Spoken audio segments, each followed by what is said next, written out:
40대 여성입니다. 적과의 동침이라는 영화를 본 적 있으신가요? 영화 속 내용이랑 많이 다르지만 저는 동거남의 정체를 전혀 모른 채 3년을 같이 살았습니다. 하지만 누군가가 남편이 쓰고 있던 가면을 벗겨주었죠. 그래서 저는 남편이 감추고 있던 끔찍한 본 모습을 보게 되었습니다. 몇 달 동안 저는 남편에 대한 배신감과 억울함 때문에 일이 손에 잡히지 않을 정도였죠. 덕분에 운영하던 미용실도 직원들에게 맡기고 집에 틀어박혀서 은둔형 외톨이처럼 지낸 적도 있었습니다. 그렇게 힘든 시간을 견뎌내고 보니 시간이 약이라는 말이 왜 있는지 알겠더군요. 이제는 저의 가슴 아픈 사연을 모두 털어놓고 새로운 마음으로 시작할 수 있게 되었습니다. 제가 이렇게 호되게 당한 이유는 남편의 외모 때문이었습니다. 제 이상형의 첫 번째 기준은 바로 잘생긴 외모였거든요. 저는 다른 여자들에 비해서 외모에 대한 집착이 아주 심했습니다. 소개받을 남자가 생기면 무조건 사진부터 요구했죠. 그리고 제가 잘생긴 남자를 원하는 만큼 저도 제 외모를 바꾸는데 많이 신경을 썼습니다. 어려서부터 치장하는 걸 좋아해서 고등학교 다닐 때 장래희망을 헤어 디자이너로 정했었죠. 대학에서 헤어 디자인을 전공한 저는 졸업 후에 정식 미용사가 되어서 대형 헤어샵에서 사회생활을 시작하게 되었습니다. 제가 다닌 샵은 유명 연예인이나 배우들도 많이 찾아오는 제법 이름이 알려진 헤어샵이었습니다. 그만큼 들어가기 힘든 곳이었는데 먼저 일하고 있던 대학 선배 언니가 원장님에게 말해서 취직하게 되었는데요. 첫 직장이고 절 추천해준 선배 언니가 있으니 누구보다 열심히 일을 했습니다. 그 당시에는 막내였기 때문에 가장 먼저 출근해서 청소를 하고 장비들을 세팅해서 손님을 맞을 준비를 해놨습니다. 나중에는 원장님도 열심히 하는 저를 인정해 주시더라고요. 시간이 지날수록 어려운 기술들을 제게 전수해 주셨어요. 1년이 지났을 때쯤에는 남자 모델의 전속 디자이너로 배정받기도 하였습니다. 제법 잘 나가는 모델이어서 만나기도 전에 설렜었죠. 실제로 보니 생각보다 키도 컸고 얼굴도 잘생겨서 깜짝 놀랐습니다. 하지만 티내지 않으려고 노력했죠. 헤어스타일을 만지려고 그 어떤 스태프보다 가까이 가다 보니 제 치장에 더 신경을 쓰게 되었습니다. 처음으로 그 남자 모델을 수연 씨라고 부르며 남몰래 가슴 떨려 했던 것도 기억납니다. 나이가 어려서일까요? 제가 수연 씨를 좋아한다는 사실을 다른 남자 모델이 알게 되었습니다. 그 동료 모델이 제가 수연 씨를 좋아하는 것 같다고 말했나 보죠. 어느 날 수연 씨가 제게 부담 없이 친구처럼 지내보자는 말을 건넸습니다. 저는 당연히 고백받았다고 생각했죠. 요즘 흔히들 말하는 썸이라고 생각하고 시간이 날 때마다 밥을 먹고 차를 마셨습니다. 수연 씨가 출연하는 패션쇼도 가게 되었는데요. 제 예상대로 수연 씨도 자기 동료들에게 저를 여자친구라고 소개하더라고요. 그런데 미용실에서 같이 일하는 언니들이 수연 씨 이야기를 하며 걱정하였습니다. 너 이수연 만나고 있다는 소문이 돌던데 사실이야? 이수연 그 사람 바람피다 걸려서 난리 난 거 모르고 있었어? 네? 그게 무슨 말씀이세요? 수연 씨가 바람이라뇨. 제가 화들짝 놀라 어디서 들은 소문이냐고 따지니까 수연 씨가 만나고 있는 여자들이 여러 명 있다고 하더군요. 옛날부터 인기가 많은 모델이라서 주위에 여자가 많아서 트러블이 많았다고 해요. 하지만 저는 그 소문을 믿지 않았죠. 잘생긴 외모 때문에 사람들이 오해를 하는 거라고 생각했어요. 그만큼 수연 씨가 저한테 잘해주고 주변 사람들한테 여자친구라고 소개해줘서 믿었거든요. 그래서 제가 언니들 앞에서 수연 씨를 감쌌어요. 언니가 직접 본 것도 아닌데 그런 말 하지 마. 수연 씨가 나 몰래 그런 적도 없고 나한테 애매하게 군 적도 없어. 걱정돼서 하는 말이라는 거 알지만 다른 사람한테 그렇게 말 안 했으면 좋겠어. 그런 소문을 한두 번 들은 게 아니니까 그렇지. 그래, 내가 괜히 참견했다. 내가 한 말 신경 쓰지 마. 나도 갑자기 이런 말 해서 미안해. 저는 언니가 사과해서 넘어가 주었죠. 그 당시에는 수연 씨에 대해 나쁜 소문을 퍼뜨리는 사람들이 괘씸하다고 생각했습니다. 지금 생각해보니까 주위 사람들이 저희들의 연애를 불안한 눈빛으로 지켜봤던 거군요. 저는 그것도 모르고 6개월 뒤에 수연 씨랑 동거를 시작했습니다. 그때부터 사이가 가까워져서 반말도 하고 수연 오빠라고 호칭을 바꿔 부르게 되었죠. 그런데 아예 같이 살다 보니까 이상한 점이 보였습니다. 갑자기 오는 전화를 몰래 나가서 받는다거나 저 몰래 새벽에 나가는 일이 빈번해졌거든요. 결국 제가 핸드폰 비밀번호를 알아내서 오빠가 여자들이랑 몰래 연락하고 있다는 사실을 발견했습니다. 그런데 차마 헤어지겠다고는 못하겠더군요. 하지만 오빠를 정신 차리게 하려고 강수를 뒀습니다. 오빠, 이렇게 바람 필 거면 헤어지자. 뭐하러 나랑 사귀는데? 뭐? 헤어지자고? 지금 진심으로 말하는 거야? 그래, 헤어져. 그 여자들한테 가서 만나달라고 해. 오빠 나 억지로 만나는 거잖아. 아니야, 혜영아. 내가 잘못했어. 사실 네가 오해한 거야. 난 그런 짓 하려고 만난 게 아니라. 저는 오빠가 잡아주길 바랬습니다. 그런데 저를 붙잡으려고 구구절절 변명을 늘어놓고 매달리는 오빠를 보니 마음이 놓이더군요. 오빠가 아직 저를 좋아한다는 사실을 알아내고 지금 만나고 있는 여자들을 모두 정리하겠다는 다짐을 받아냈습니다. 하지만 오빠는 약속을 지키지 않았죠. 전 그것도 모르고 오빠랑 결혼을 했는데 결혼 후에도 바람을 피우고 있었습니다. 뒤늦게 모든 걸 알게 되었지만 한동안 모른 척하고 지냈습니다. 오빠와 이혼하게 되는 상상을 하니 무척이나 괴로웠거든요. 이제는 연애할 때처럼 헤어지자는 강수를 둘 수도 없었습니다. 앞으로 어떻게 해야 할까 골머리를 앓고 있을 때 또 일이 터지고 말았습니다. 미용실에서 퇴근하고 집에 들어오니까 오빠가 웬 여자랑 안방 침대에 누워있더군요. 제가 잘 알고 있는 여자였습니다. 여러분도 다 아시는 유명한 여자 모델이었거든요. 저는 그 여자 모델을 본 순간 이젠 끝을 봐야 되겠다는 생각이 들었습니다. 당신 지금 뭐 하는 거야? 어떻게 다른 여자를 안방에 들일 생각을 해? 진짜 미친 거 아니야? 아니, 나는 우리 그냥 누워만 있었어. 당신이 생각하는 그런 짓 안 했다고. 뭐? 그게 말이 된다고 생각해? 오빠가 어처구니 없는 변명을 내뱉길래 헛웃음을 내뱉었습니다. 제가 결국 못 참고 소리를 지르면서 물건을 집어던지니까 오빠가 이런 식으로 할 거면 당장 이혼하자고 오히려 큰 소리를 치더라고요. 그리고 집을 나가버렸죠. 남편을 놓칠 수 없었던 저는 남편에게 가정으로 돌아올 기회를 여러 번 주었습니다. 하지만 전 남편은 끝내 내연녀를 선택했고 저는 눈물을 머금고 전 남편과 이혼하게 되었습니다. 그렇게 저는 초혼에 실패하게 되었습니다. 혼자 살게 된 후로는 미용실을 운영하면서 여러 남자들을 만나게 되었습니다. 하지만 재혼할 정도로 좋은 남자가 나타나지를 않아서 재혼은 거의 포기해버렸죠. 그러다 7년 뒤에 미용실 단골 손님과 친해지게 되었습니다. 제가 규철씨, 규철씨 친근하게 부르면서 자주 오라고 먼저 다가가니까 친구처럼 지내게 되었죠. 규철씨는 저보다 5살 연하였습니다. 제가 남편에게 끌린 이유는 당연히 잘생긴 얼굴 때문이었는데요. 규철씨랑 사이가 급격하게 가까워지니까 이번에도 주위 사람들이 저를 말리기 시작했습니다.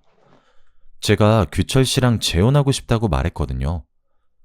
저희 엄마도 미용실까지 찾아오며 지금 결혼하지 말고 조금 더 만나보라고 재혼을 뜯어말린 적도 있었죠.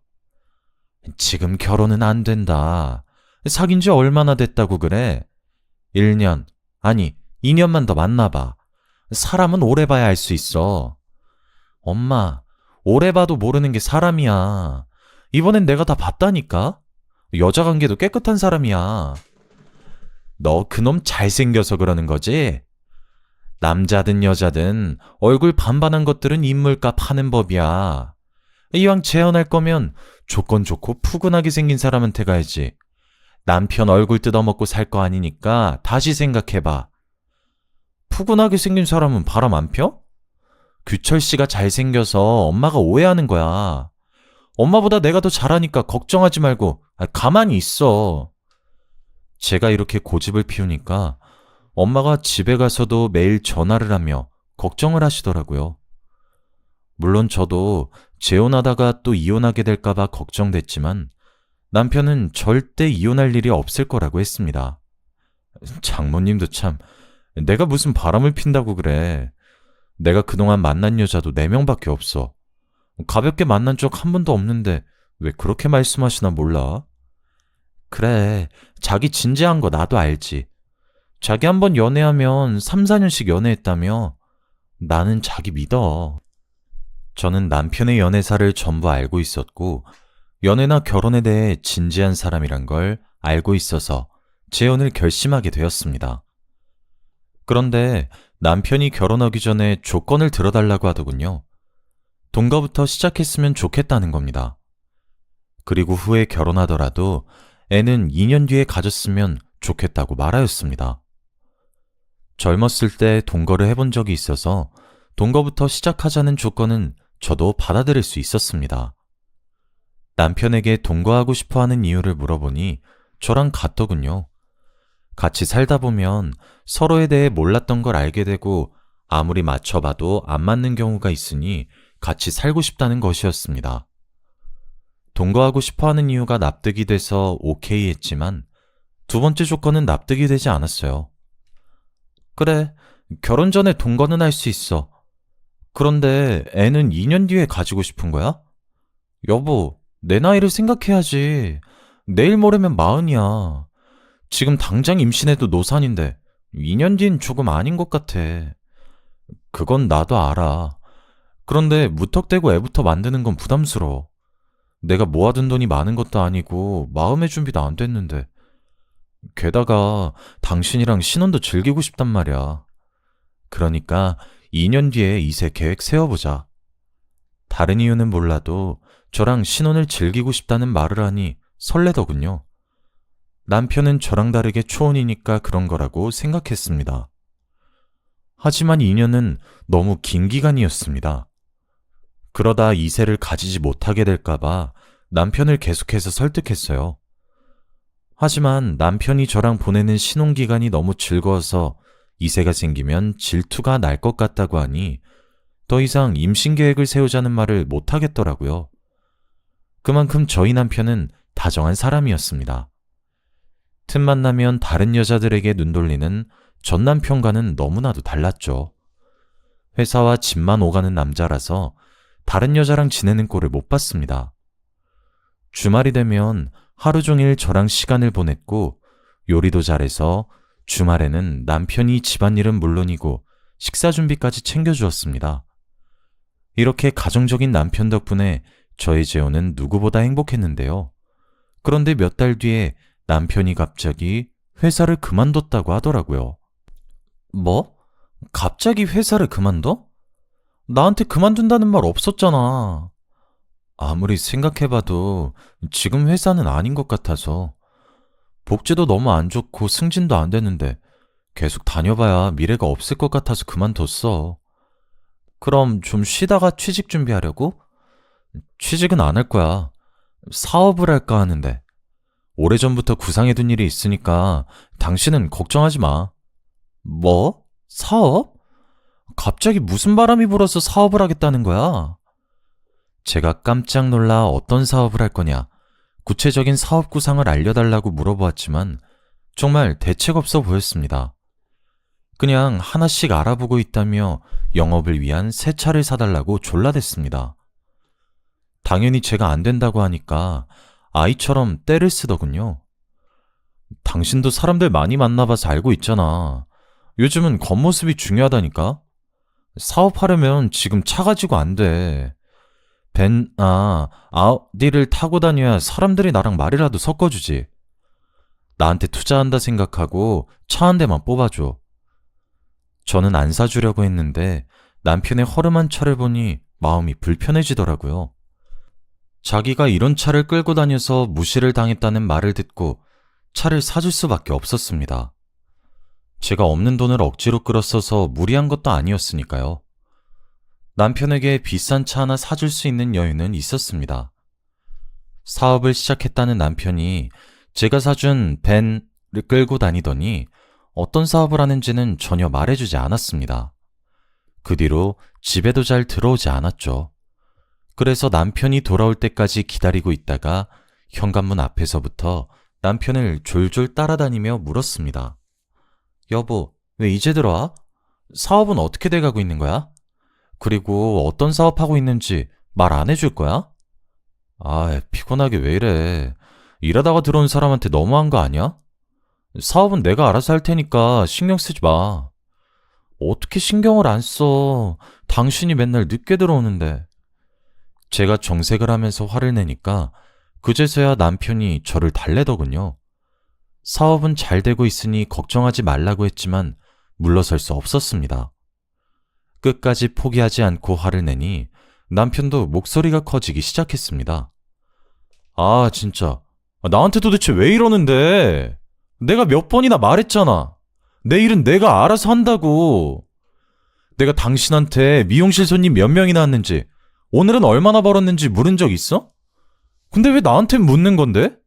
내가 그렇게 못 믿어? 남편이 이렇게 물으니까 순간 미안해지더군요. 그래서 제가 그 뒤로 아무 말도 안 하니까 남편이 집에 들어오는 날이 줄어들었습니다. 거의 주말 부부 같은 생활을 하게 되었죠. 남편이 그러니까 날이 갈수록 초조해지더라고요. 재혼한 지 1년이 넘어가는데 남편이 관계를 가질 때마다 항상 피임을 했습니다. 제가 애를 가지자고 보챌 때마다 남편은 자기가 하는 사업이 자리를 잡을 때까지 조금만 더 기다려달라는 말만 하였습니다. 지금 같았으면 남편을 쫓아다니면서 바람피나 감시라도 했을 텐데 건물주가 월세 보증금을 올려달라는 요구를 하는 바람에 정신이 하나도 없었습니다. 저와 건물주 할머니는 예전부터 사이가 좋지 않았습니다. 성격이 괴팍하고 임차인들에게 함부로 말을 해서 그 할머니를 좋아하는 임차인은 한 명도 없었거든요. 들리는 말에 의하면 할머니가 자식들하고 의절까지 했을 정도로 지독하게 돈을 밝힌다고 하더라고요. 제가 새 들어있는 건물이 할머니 남편이 소유하고 있는 건물이었는데 남편이 죽은 다음 할머니와 자식들 사이에서 다툼이 벌어졌다고 합니다. 보통은 공동명의라든가 건물을 처분해서 돈을 공평하게 나눠 가질 법도 한데 한치의 양보도 없이 건물을 독차지하려고 험한 말까지 하더군요. 건물주 할머니가 자식들이랑 소문이 날 정도로 싸웠고 결국은 서로를 고발했다고 하는데요. 그 결과 할머니가 건물을 차지하게 되었고 자식들과의 인연은 완전히 끊어져 버렸다고 해요. 저도 그 소문을 전해 듣고 할머니를 정말 안 좋게 보고 있었죠.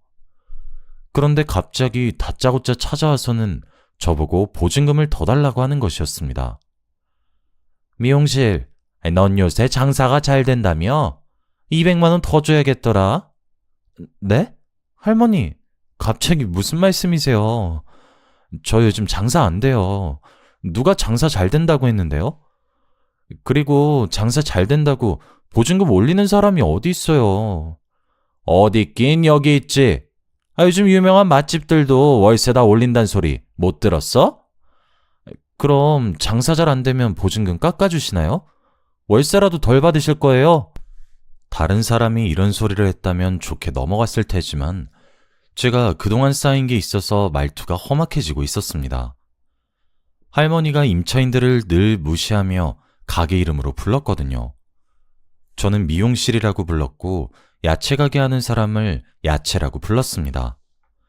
제 가게에 수시로 찾아와서 잔소리하는 건 기본이었습니다. 손님이 있는데도 물을 많이 쓴다느니, 밤에 전기를 켜놓고 간다느니 별 영양가 없는 잔소리로 수치심을 주었죠. 점점 치솟는 물가 때문에 보증금을 올려받는다고 하면 모를까. 예고도 없이 들이닥쳐서 장사가 잘 되니 돈을 내놓으라고 하니까 괘씸하더라고요. 그래서 바로 선전포고를 하고 말았습니다. 장사가 잘 된다고 보증금 몰려받으실 거면 제가 나갈게요. 끝까지 이러실 거면 제가 나간다고요. 그래? 나가는 건 네 마음이지만 보증금은 당장 못 주니까 알아서 해라. 네? 그게 무슨 말이에요? 계약도 거의 끝났고 제가 나가겠다고 하는데 보증금은 당연히 돌려줘야죠. 2년이 어디서 눈을 부릅뜨고 대들어? 보증금 받고 싶으면 고발하든지 마음대로 해. 제가 갑자기 나가겠다고 하니까 화가 났는지 배짱을 부리시더라고요. 고작 몇백만 원 더 받으려다가 세입자가 나가게 됐으니 짜증이 많이 나셨나 봅니다. 저한테 욕을 하면서 난리를 피우시길래 저도 할머니를 내쫓으면서 소리쳤죠. 알겠어요. 고발할 테니까 나가시라고요. 저도 많이 참았는데 끝까지 이런 식으로 나오면 저도 고발할 수밖에 없죠. 그래, 해라. 누가 겁낼 줄 알아? 어린 년이 겁도 없이 감히 누구한테 대들어? 결국 제 손에 내쫓긴 할머니께서 욕을 하시면서 가버리셨습니다. 저는 모아둔 돈도 있으니 적당한 상가가 있는지 둘러보려고 했습니다. 더 이상 할머니를 마주치고 싶지 않다는 생각에 바로 미용실을 옮기려고 했습니다. 단골들에게 미용실을 옮긴다는 말도 해두며 상가 자리를 알아보다가 새로 지은 아파트 단지를 만나게 되었습니다. 아파트 안에 들어선 상가가 미용실하기에 딱 좋아 보이더라고요. 며칠 뒤에 저는 부동산을 찾아가서 상가 건물주를 만나게 되었죠. 건물주분께서 정말 친절하고 성격 좋아 보였습니다. 그전 건물주였던 악질 할머니와는 차원이 다르더라고요. 건물주분이랑 금세 친해져서 자기가 가진 건물이 남편이 남긴 유산이라는 사실도 알게 되었습니다. 저는 혼자서 여기까지 버티신 게 대단하다고 치켜세우며 남편 뒷담을 늘어놓았습니다. 남편이 사업한다며 집에 들어오지도 않아서 없는 거나 다름없다고 말하다가 미용실 앞에 붙여둘 현수막 업체도 추천하게 되었죠. 이 동네 사람들이 현수막을 보고 옮긴 미용실로 와주길 바랬는데 저렴하면서 친절한 업체를 만나게 되어서 다행이었습니다. 그래서 제가 그 업체까지 만나고 오니 웬일로 집에 남편이 있더군요. 제가 새로 지은 신축 상가에 미용실을 오픈할 계획이라고 하니 남편이 화를 버럭 내었습니다. 뭐? 신축 상가? 당신은 왜 나한테 말도 없이 미용실 옮긴 거야? 당신은 말한 적 있어? 내가 무슨 사업하고 있냐고 물어봐도 말 안 해줬잖아. 아니, 이건 다른 차원의 문제야. 이렇게 중요한 문제를 남편한테 말도 안 하고 결정하는 게 어디 있어? 저는 남편을 이해할 수 없었습니다. 자기가 하는 사업은 말도 안 해주면서 미용실을 새로 오픈했다고 화를 내다뇨. 게다가 남편이 지금 당장 건물주를 만나보자고 하였습니다. 당연히 그날 밤 남편과 싸우게 되었는데요. 도저히 언쟁이 끝나지를 않아서 다음날 남편이랑 같이 상가를 둘러보기로 했습니다. 그런데 건물주를 만난 남편이 미용실을 자기 명의로 하자고 제안했습니다.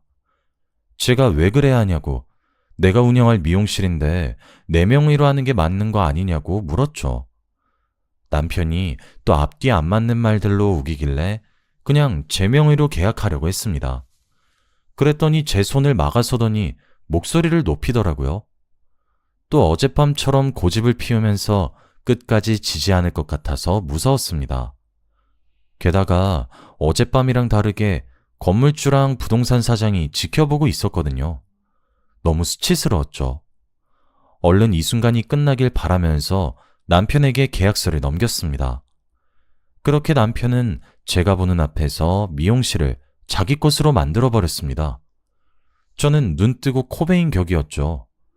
당연히 남편이랑 이혼할 일이 없다고 생각한 제 잘못이었죠. 남편이랑 영원히 살 생각에 미용실을 누구 명의로 하든 상관이 없다고 치부해버렸습니다. 제 생각이 어리석었다는 건 곧 드러나게 되었는데요. 새로 지은 상가에 미용실을 열고 장사를 시작한 지 한 달 만에 남편이 말도 없이 사라져버렸기 때문입니다. 남편이 사라진 첫날 몇 번이나 남편의 핸드폰으로 전화를 걸어보았습니다. 남편의 휴대폰은 꺼져 있었고 이틀이나 기다려보았지만 남편은 돌아오지 않았죠. 제가 남편의 가출을 신고할 생각으로 경찰서에 가려던 찰나 이메일 한 통을 받게 되었습니다. 그쪽 남편이 어디로 사라진 건지 알고 있습니다. 라는 제목의 메일이었습니다. 메일을 보낸 사람은 당연히 모르는 사람이었습니다. 메일 내용을 보니 남편이 숨기고 있는 비밀을 알려주겠다고 하더라고요. 처음에는 누군가 장난을 치거나 스팸 메일이라고 생각해서 답장을 보내지 않았습니다. 우선 경찰서에 신고하고 남편을 기다렸죠. 그런데 미용실 명의를 자기 명의로 바꾼 것도 그렇고 이상한 메일도 신경 쓰여서 남편의 금융거래를 확인해 보았습니다. 그렇게 저는 남편이 미용실을 담보로 대출을 받았다는 사실을 알게 되었습니다. 제 돈을 가지고 도망을 갔던 거죠. 그래서 저는 곧바로 경찰서로 달려가 신고를 했습니다. 하지만 수상한 일은 여기서 그치지 않았어요. 다음 날에 그 수상한 메일을 또다시 받게 되었거든요. 그 메일에는 제가 하루를 어떻게 보내는지 자세하게 적혀 있었습니다. 메일을 보낸 사람은 분명히 저를 가까이에서 지켜보고 있는 것 같았습니다. 스토킹을 당하고 있는 것 같아서 마음이 불안해지기 시작했죠. 그날 바로 경찰서에 신고해두긴 했지만 그날부터 제 주위에 있는 사람들이 전부 다 수상해 보이더군요. 모든 사람들이 제 행동을 감시하고 있는 것 같아서 괴로웠습니다. 다른 사람들이랑 대화하는 게 힘들어져서 집에만 있으니 수상한 메일이 또 도착했습니다. 남편이 어떤 인간인지 알고 싶으면 연락처를 남기라는 메일을 본 순간 망설일 수 없었습니다. 이렇게 아무것도 모른 채 괴로워하는 것보다 진실을 알아차린 후에 괴로워하는 게 더 나은 것 같아서 연락처를 남겼죠. 며칠 후에 낯선 번호로 전화가 걸려왔습니다. 웬 여자가 메일을 보낸 사람이라며 지금 당장 만나자고 하더군요. 지금 만나자고요? 당신이 나한테 해코지 할 수도 있는데 어떻게 만나요? 해코지 같은 거 절대 안 해요. 당신 남편에 대해서 꼭 해줄 말이 있어서 그래요. 그러면서 자기가 저랑 같은 고등학교 동창이라고 하더라고요. 시간이 많이 지나서 기억날지 모르겠지만 이름이 경미라고 하는데 그 이름을 듣는 순간 정말 깜짝 놀라고 말았습니다. 진짜 경미일까 하는 생각으로 만나기로 한 커피숍으로 가보니 그곳엔 정말로 경미가 앉아있더군요. 순간 심장이 멎어버리는 줄 알았습니다. 정말 오랜만이다. 이렇게 다시 만나게 되리라고는 생각도 못했는데 세상엔 참 희한한 일이 많은 것 같아. 희한한 일이라니? 너 설마 내 남편이랑 만났던 사이는 아니지? 왜? 그래 보여? 경미의 표정을 보니 제가 전곡을 찌른 모양이었습니다. 경미가 남편이 그동안 숨기고 있었던 충격적인 과거를 이야기해 주었습니다. 그리고 저 몰래 꾸미고 있었던 음모를 말해 주었죠. 그걸 들은 저는 머릿속이 새하얘져서 아무 말도 할 수 없었습니다. 경미와 저는 친하게 지내다 고등학교를 졸업한 뒤로 연락이 끊어졌습니다. 제가 미용실을 시작하고 경미가 직장 생활을 시작하면서 사이가 멀어지게 된 것인데요. 경미는 저랑 멀어진 사이 친하게 지내는 사람도 없고 직장일에도 회의감을 많이 느꼈다고 해요. 매일 정해진 시간에 출근해서 똑같이 반복되는 일상을 되풀이하다 보니 모든 일에 무기력해졌다고 합니다. 회사에 휴가를 내고 기분 전환을 하려고 혼자 여행을 갔지만 나아지지 않았다고 하죠. 그래서 심리상담을 받았는데 번아웃이라는 진단을 받게 되었다고 하네요. 이대로 그냥 두면 공황장애로까지 이어질 수 있다는 말을 듣고 경미가 직장을 그만두게 되었다고 합니다. 몇 달 동안 집에서 혼자 지내다가 카페를 차렸다고 해요. 하지만 외롭고 쓸쓸한 마음은 여전해서 계속해서 치료를 받고 있었다고 하는데요. 그러다가 저희 남편을 만나게 되었다고 합니다. 나는 그놈이 결혼한 줄도 몰랐어. 나중에 알고 보니까 혼자서 가게하고 있는 여자들한테만 접근하고 있었더라고. 너한테도 똑같은 수법으로 접근했던 거야. 남편은 몇 달 동안 하루도 빠짐없이 카페에 출근 도장을 찍었다고 합니다. 경미가 마음의 문을 연 것 같으니까 나중에는 약혼 프로포즈까지 했다고 하더군요. 남편이 경미를 꼬신 레퍼토리를 들어보니 제가 당한 것과 똑같아 보였습니다. 뭐? 그 자식이 동거 먼저 하고 애는 나중에 가지자고 했다고? 그래, 너랑 나한테만 이런 게 아닌 것 같아. 다른 여자들이 더 있을 수 있어. 경미한테도 동거하자고 접근해놓고 막상 같이 살게 되니 1년 만에 본색을 드러냈다고 합니다. 사업을 핑계로 돈을 요구한 것이죠. 여보, 내가 이번에 사업을 해보려고 하는데 착수금 좀 빌려줄 수 있어? 갑자기 사업? 무슨 사업 할 건데? 그건 지금 당장 말하기 좀 그래. 내가 자리 잡으면 말해줄게. 아니, 무슨 사업을 할 건지 말해줘야 내가 돈을 빌려주던가 하지. 아니야, 내가 다른 애한테 빌려볼게. 그냥 말해달라니까? 됐다. 얼마나 필요한데? 나중에 말해주긴 할 거지? 당연하지. 내가 성공하면 배로 돌려줄게. 1억이면 될 것 같은데 당신 카페를 담보로 대출을 좀 받으면 어떨까? 남편이 사업 이야기를 그때 한 번만 꺼낸 것이 아니라 빌려줄 수밖에 없었다고 합니다. 어느 날 남편이 술에 취해서 내가 사업 좀 해봐겠다는데 야박하게 거절만 하냐고 눈물을 터뜨리는 바람에 돈을 줄 수밖에 없었다고 하더라고요. 경미는 그날 밤 남편이 서럽게 울며 우리 와이프 호강시켜주고 싶다고 우는데 마음이 안 좋았다고 해요. 정신과 약도 먹고 있고 몸도 안 좋은데 일까지 하게 해서 미안하다고 매달리는 모습이 계속 생각나서 경미가 대출까지 받아서 돈을 빌려주었다고 하는데요. 결국 남편은 경미가 주는 돈을 받고 감쪽같이 사라져버렸다고 해요. 저는 그 이야기를 듣고 어이가 없어서 헛웃음만 나왔습니다. 처음부터 그놈이 노렸던 건 제 돈이었더라고요. 그래서 미용실을 옮긴다고 하니까 평소랑 다른 반응을 보였던 거죠.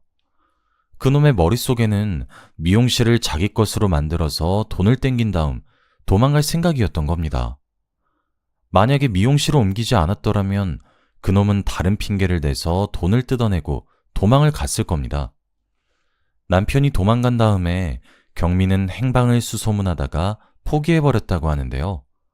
경찰에 신고해보았지만 남자라는 이유로 행방불명 신고도 받아주지 않았다고 합니다.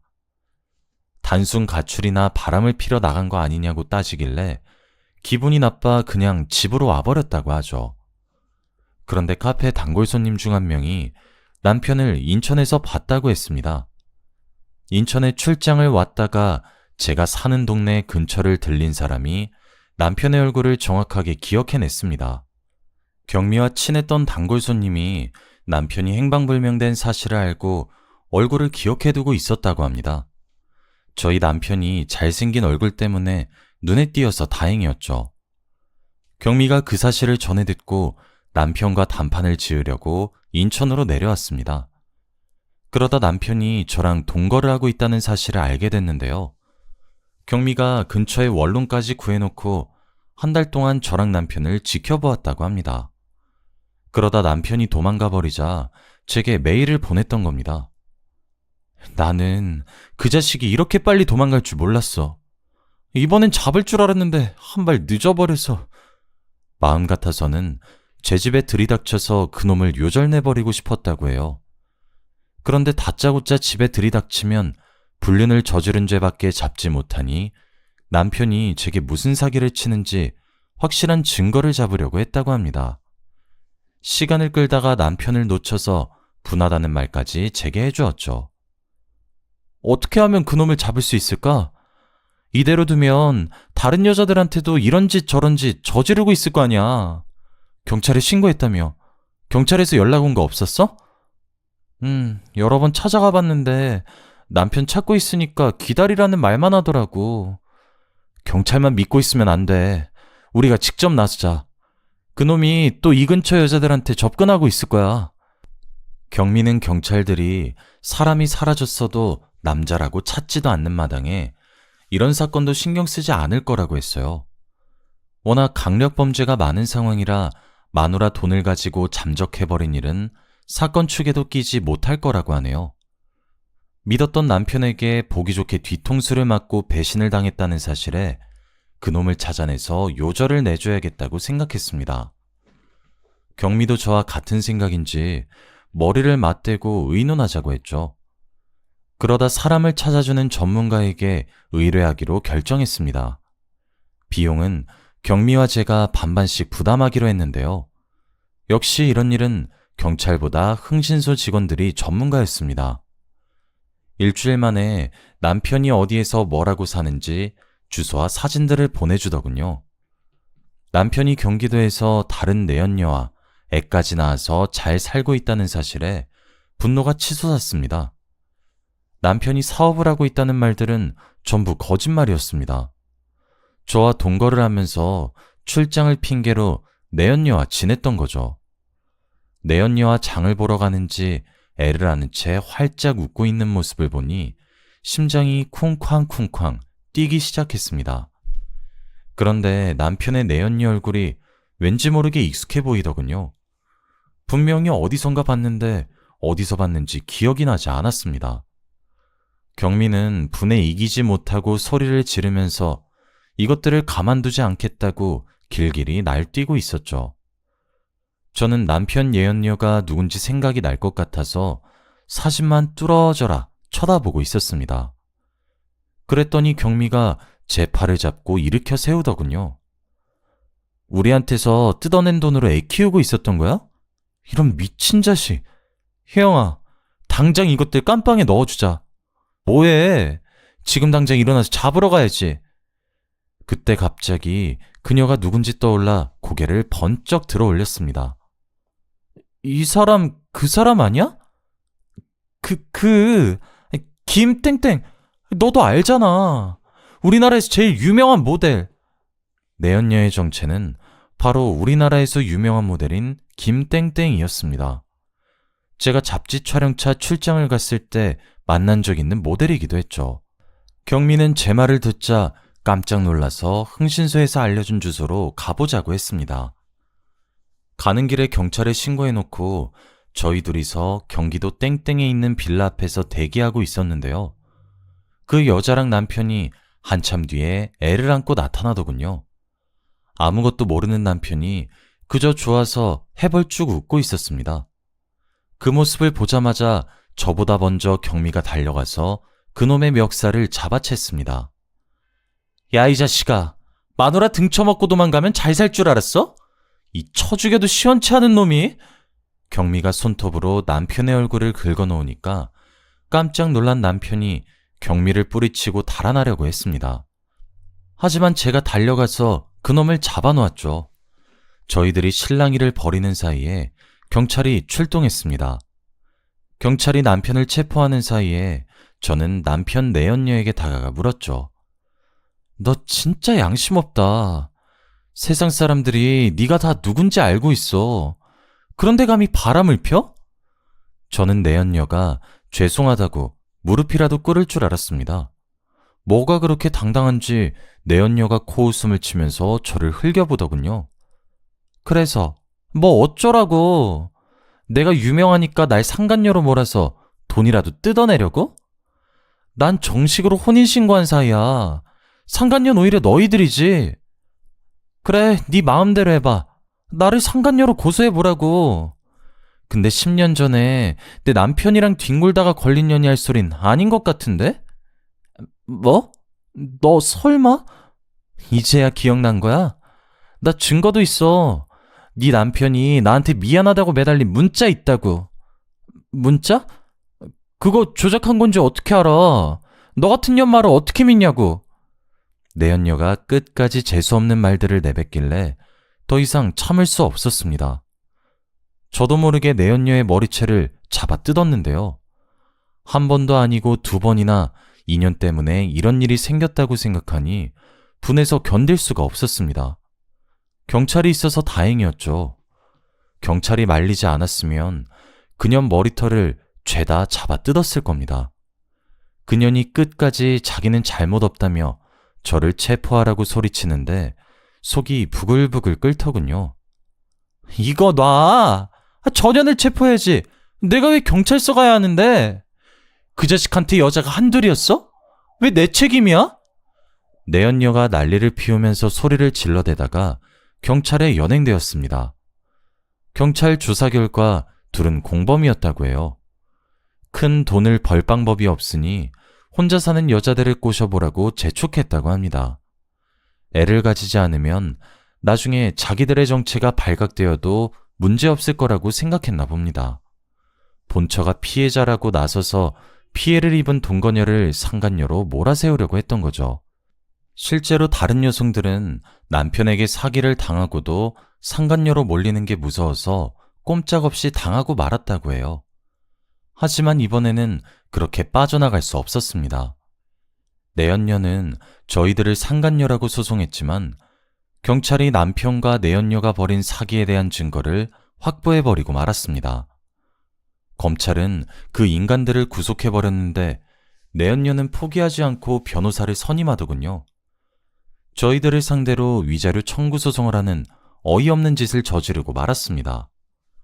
결국 재판 과정에서 그년이 제 가정을 2번이나 파탄낸 것이 드러났고 제가 아니라 내연녀가 위자료를 지급해야 한다는 판결이 나왔습니다. 재판 결과에 따라 경미와 저는 그들이 살고 있던 빌라와 현금을 포함해서 모든 재산을 받아냈습니다. 그래서 전 남편이랑 내연녀는 정말 10원짜리 하나도 없는 알거지가 되어버렸죠. 어차피 그 인간들은 돈 같은 건 필요도 없을 겁니다. 교도소에 가면 국민들의 세금으로 먹여주고 재워주고 있으니까요. 경미가 없었으면 이렇게까지 복수하지 못했을 겁니다. 경미의 도움으로 파렴치한 남편과 뻔뻔스러운 내연녀에게 세상이 무법천지가 아니라는 사실을 확실하게 보여주었는데요. 용서는 용서받을 자격이 있는 사람에게만 해야 한다는 사실을 여러분들도 꼭 기억하시길 바랍니다. 여기까지 사연 들어주셔서 감사합니다.